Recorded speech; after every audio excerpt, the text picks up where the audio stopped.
And as Senate Bill 4 continues to move forward, one local religious leader is pushing back. CBS 4's STEPHENKGBT caught up with the bishop in Brownsville for his reaction to this bill. Eddie, Marcy, Bishop Daniel FLORES isn't happy at which the speed at this bill is moving. He says it's time to step it up as a community, no matter what the outcome of SB 4 is. It's as if we're treating the immigrant community as the enemy, just as a group. And it's never good to make policy based on that kind of generalization. Bishops of Texas have been watching Senate Bill 4 from the beginning because the outcome could bring a level of concern to religious leaders and residents in neighborhoods. It sort of dictates from the state level how local law enforcement kind of can use their prudential judgment with regard to what's best for the local community, and we think and certainly I think that's going to have a very negative impact on the local community.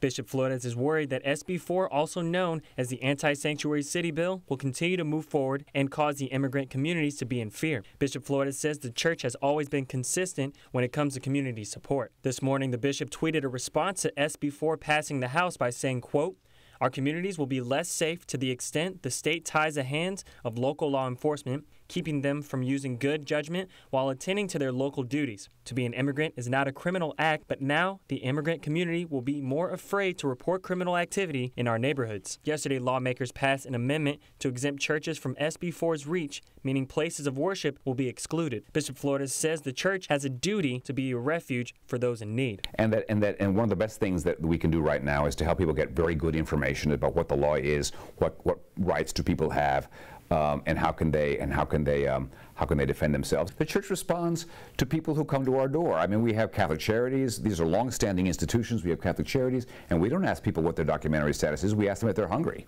Bishop FLORES says the country needs a complete immigration reform because there are those who flee the law and there are those in search of a better life. I have a responsibility not to keep saying the immigrant is just somebody we just push aside and pretend they're not there, and when we do notice that they're the enemy. Bishop Daniel FLORES isn't holding his breath when it comes to a change in the bill's direction.